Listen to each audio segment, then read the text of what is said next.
Vamos responder algumas questões sobre a NBC-TG 25, provisões, passivos contingentes e ativos contingentes.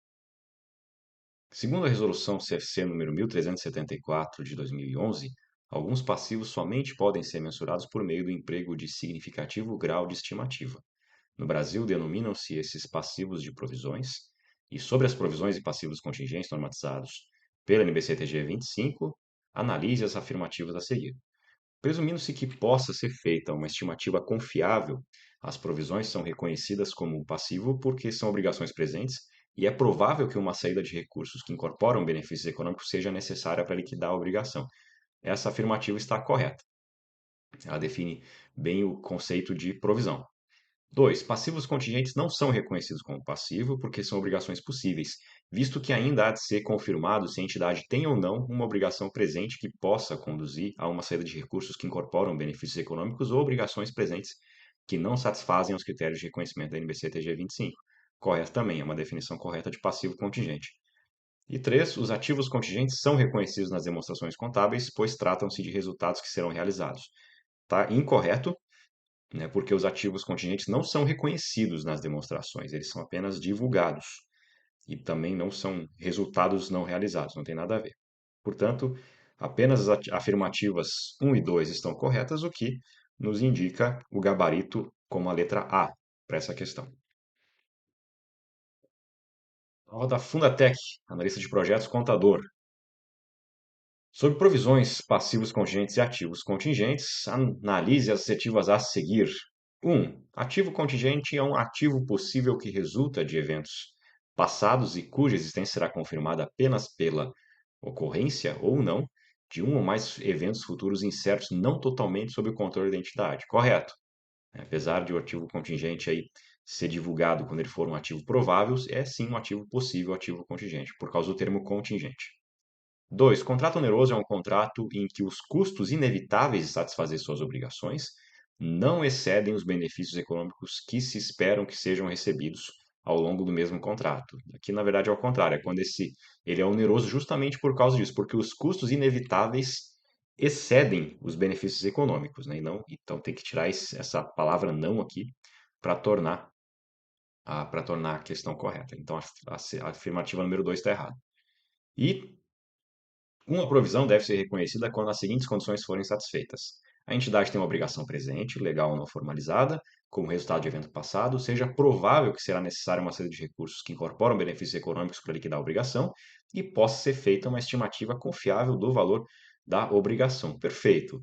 São os critérios para reconhecer uma provisão lá no nosso passivo. Está certa, então, a assertiva número 3. Portanto, apenas as assertivas 1 e 3 estão corretas. Isso nos dá como gabarito a alternativa D de dado para essa questão.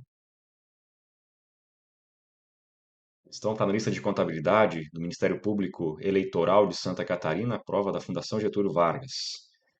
No processo de gestão dos negócios, há cenários em que as entidades optam por fazer reestruturações. Tais processos incorrem em custos que têm regras específicas para o reconhecimento da provisão associada. O pronunciamento CPC 25 traz exemplos de eventos que se enquadram no conceito de reestruturação.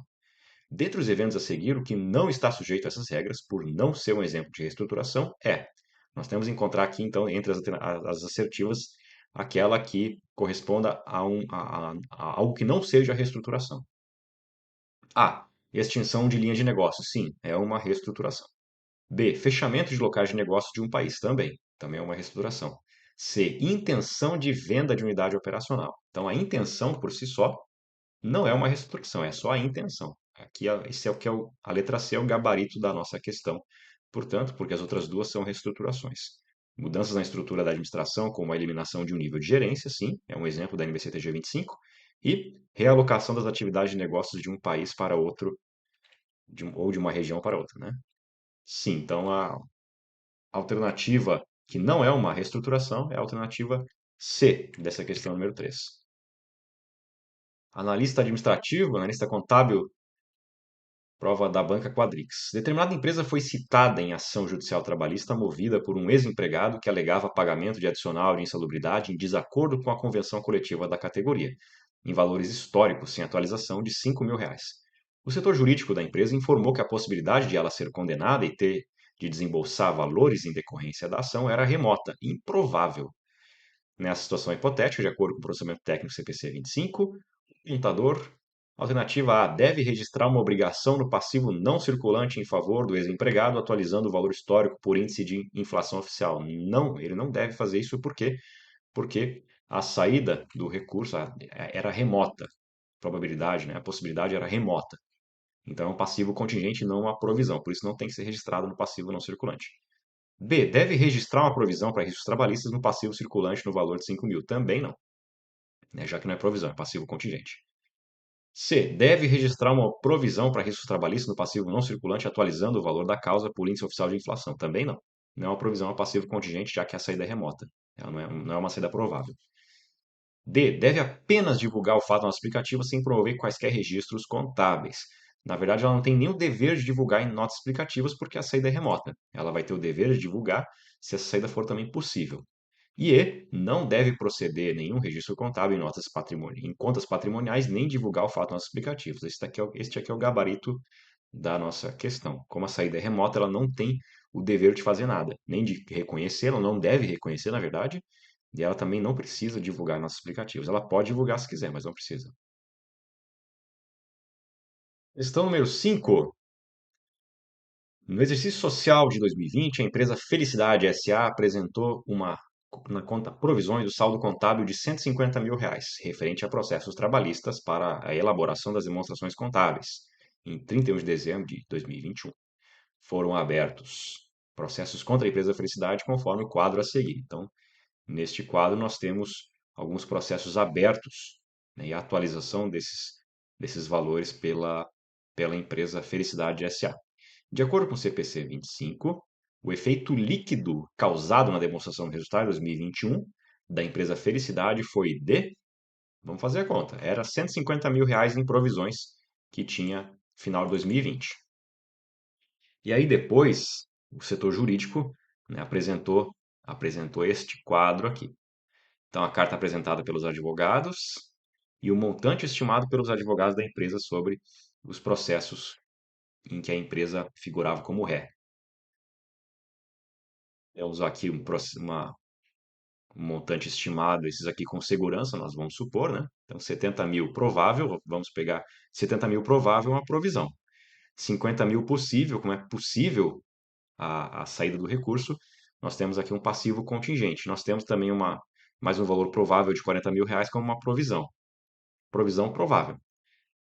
70 mil mais 40 mil de valores prováveis são provisões, nós vamos chegar ao total de 110 mil. Ou seja, nós temos que ter 110 mil no nosso passivo. Nós tínhamos 150 mil.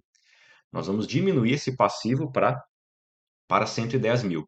Então, de 150 mil menos 110 mil, nós vamos diminuir ele em R$ 40 mil.